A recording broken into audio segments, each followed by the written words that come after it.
Hoy, kadaghan bang padlak ani? Asa naman mga susi ani? Abrihin na ninyo ni kay wala lagi forever.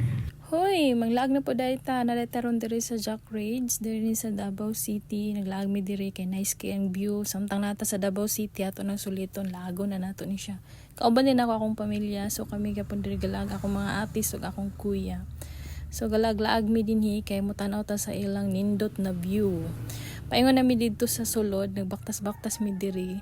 Wala sa mi nag-order kay mutanaw sa mi sa mga overlooking view. So mopalugsong na taan ni dinhi. Mas nice pa man siya kay palugsong pa man niya pagsaka nato ni kay atong mga tuhod na dayon. Hoy, kay medyo murag senior citizen na taan ni pa masakit na atong mga tuhod. Unya siksi kay suot din na wa siya naghunaw na panuhoton siya abisi ug na exempted ang panuhot. Hoy.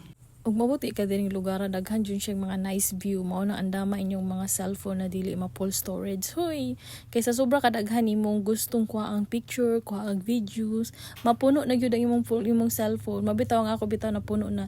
Grabe kadako ni na area, wala pa gyud na ako nalibot as in kay kini lang oras na mo dinalian ra gyud. Murag ni hapit lang gyud mi dinhi para makita na mo kung unsa ka nice ang view po dinhi. Mo ni ang Jack Rage, dako kay ni siya napa dito sa pikas na area. Pero wala namin nakaabot dito, diri na namin palugsong mi ani kay dito sa ubos makakita kag overlooking view dito. So mo ni nagbaktas-baktas mi dinhi.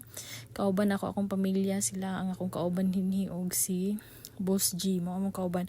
Mao ang nahimong tour guide na mo dinhi, mao ang nagdala na mo ning lugar dili mi kaabot kun dili tungod niya. Siya ang nagpasuroy sa mo dinhi sa nindot na lugar sa Davao. Hoy, nindot kay diring lugar kay kargado siya og kanang mga kuan ba, mga bulak-bulak, mga tanom. So presko kay sa pananaw nimo labi na kadaghan kay bulak. So mo na ni akong giingon pag human sa palugsong pasaka na punta aroy diri na jud ang sakit sa tuhod. Hoy, mo nang nagsige pa kog liliki murag hinay man nilugsong akong videographer. Hoy, nya pag-abot diri sa unahan dinhi jud ka makakita og daghang padlak. Naa diri pang padlak ilang mga forever. Ambot og sila pag gyud gihapon ron. Hoy, mao naasa naman ang mga susi ani pang abrihin na ning mga padlak dinhi kay og nagbuwag naman siguro mo. Hoy, tapos nakita na ko diri ang padlak ni Ibyang. Si Ibyang na aram day dinhi. Hoy, shout out kang Ibyang, perting daghana jung padlak dinhi. Dire nimo ipadlak kung nagsumpaan mo sa iyong forever. Hoy, sumawa na ko. Wala na ko dire ni try ani lang padlak dire kay kabalo man jud ko walay forever magbuwag ra man jud. Hoy. Og mo na ni akong giingon na overlooking view ambot unsa na pangalan diha unsa na dang sa ubos kay wa na ko kapangutan na. Hoy, basta gi-enjoy ra jud na ako ang view. So mo to nilugsong mo ko dito mosaka na pugod dire maglibot-libot jud ko dire gi-feel jud na ako og unsa kanindot ang view. Makaingon lang jud ko pretty jud nindota dai sa kalibutan kung masuroy nimo. So mo dinhi nakita nimo da grabe ka nice. Ambot unsa na siya sa ubos kay wala ko kapangutan na kay basta kay nakatanaw-tanaw sa view, nakalaroy-laroy basta mo na siya. Hoy. So mo jud na usahay importante jud pangutanaw na to unsa ni na lugar kay syempre nag-vlog man ta para pala to ma-share kung unsa na da sa ubos kaso kay hina man ta og memory mangutana ta niya kay makalimot man ta. Hoy.